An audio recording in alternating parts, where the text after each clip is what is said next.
Salam damai sejahtera di dalam Tuhan kita Yesus Kristus. Shalom, selamat pagi dan semangat pagi. Jumpa kembali dalam renungan pagi kita untuk hari ini, Selasa 2 Januari tahun 2024. Dan kita telah berada di hari yang kedua di tahun yang baru ini. Dan renungan pagi kita dengan judul Penanggung Beban. Sebelum kita dengarkan firman Tuhan, mari berdoa. Bapa di sorga, terima kasih untuk semua kebaikan-Mu dalam hidup kami hingga di pagi ini. Kami akan mendengarkan firman Tuhan, biarlah firman-Mu dapat menjadi berkat di dalam kehidupan kami. Terpujilah nama Tuhan, dalam nama Yesus kami telah berdoa. Amin. Sekali lagi pekabaran firman Tuhan kita dengan judul Penanggung Beban. Dan ayat firman Tuhan Matius 11 ayat 28, marilah kepadaku semua yang letih lesu dan berbeban berat, aku akan memberikan kelegaan kepadamu. Sekali lagi, Matius 11 ayat 28, marilah kepadaku semua yang letih lesu dan berbeban berat, aku akan memberikan kelegaan kepadamu. Di dalam perkataan ini, Kristus berbicara kepada semua manusia. Apakah mereka tahu atau tidak? Mereka semua lelah dan berbeban berat.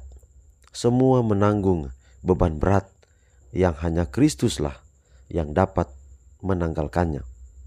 Beban terberat yang kita pikul ialah beban dosa. Jikalau kita dibiarkan memikul beban ini, kita akan diremukannya. Tetapi pribadi yang tidak berdosa itu telah mengambil tempat kita. Tuhan telah mengambil tempat kita. Tuhan telah menimpakan kepada dirinya kejahatan kita sekalian. Yesaya 53 ayat 6. Ia telah memikul beban kesalahan kita. Ia akan mengambil pikulan dari pundak kita yang lelah. Ia akan memberikan keteduhan kepada kita. Beban kesukaran dan duka akan ditanggungnya. Ia mengundang kita supaya menghempaskan kesusahan kita kepadanya, karena ia menaruh kita di dalam hatinya. Saudara sulung kita ada di tahta yang kekal. Ia melihat setiap jiwa yang menoleh kepadanya sebagai Juru Selamat. Melalui pengalaman ia tahu kelemahan manusia, apa keperluan kita, dan di mana letak kekuatan pencobaan kita. Karena ia pernah dicobai seperti kita juga, tetapi tidak berdosa. Ia menjaga engkau, anak-anak Allah yang gemetar. Adakah engkau dicobai?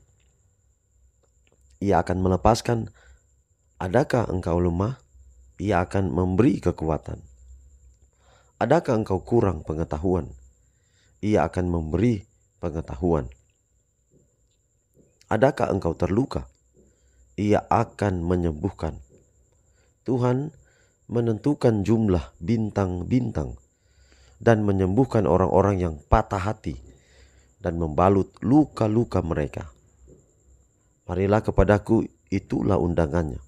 Mazmur 147 ayat 4 dan ayat 3.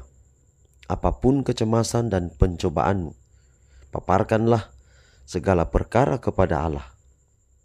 Jiwamu akan disalut ketahanan. Jalan akan dibukakan bagimu untuk melepaskan dirimu dari kesukaran dan kesulitan. Lebih lemah dan tidak berdaya engkau sadari dirimu. Lebih kuat jadinya engkau dalam kekuatannya. Makin berat bebanmu, maka akan lebih banyak berkat jika dilemparkan kepada penanggung beban itu. Sentosa yang disodorkan Kristus bergantung pada syarat-syarat, tetapi syarat-syarat ini diterangkan dengan jelas. Ia mengatakan kepada kita bagaimana cara mendapatkan sentosanya. Pikulah kuk yang kupasang, kata Yesus. Kuk itu adalah alat pelayanan. lembu mendapatkan kuk untuk bekerja, dan kuk itu perlu agar mereka dapat bekerja dengan baik. Dengan perumpamaan ini, Kristus mengajarkan kepada kita bahwa kita dipanggil bekerja seumur hidup. Hal yang perlu kita renungkan, beban apa yang sedang saya pikul? Ya Yesus. Yesus sedang tunggu untuk diangkat dari saya. Jadi Yesus adalah Alfa dan Omega. Yesus hadir setiap waktu dalam hidup kita. Dialah yang menanggung beban-beban kita. Beban yang paling berat adalah beban dosa. Konsekuensinya adalah kehidupan yang serba sulit, tantangan begitu banyak kita hadapi. Bahkan yang paling berat adalah kematian melanda hidup manusia. Itu konsekuensi daripada dosa. Tetapi Yesus memikul beban itu. Jadi Yesus adalah pemikul beban. Dan Yesus nama di atas segala nama, bukan sembarang nama. Yesus adalah sosok yang bukan hanya asal nama saja, tetapi dia adalah pemikul beban kita. Jadi kalau kita punya beban, Yesus berkata, marilah kepadaku semua yang letih, lesu, dan berbeban berat. Biarlah kiranya dalam Yesus kita mendapatkan sentosa, kita mendapatkan kelegaan. Kiranya Tuhan berkati pekabaran di saat ini. Mari kita akhiri dalam doa. Mari berdoa. Bapa di sorga, terima kasih untuk semua kebaikan-Mu dalam hidup kami hingga di pagi ini. Kami bersyukur untuk pekabaran yang begitu indah. Biarlah dapat menjadi berkat dalam kehidupan kami. Terpujilah nama Tuhan. Dalam nama Yesus kami telah berdoa. Amin. Demikian pekabaran pagi ini. Sampai jumpa besok. Tuhan berkati kita semua. Shalom.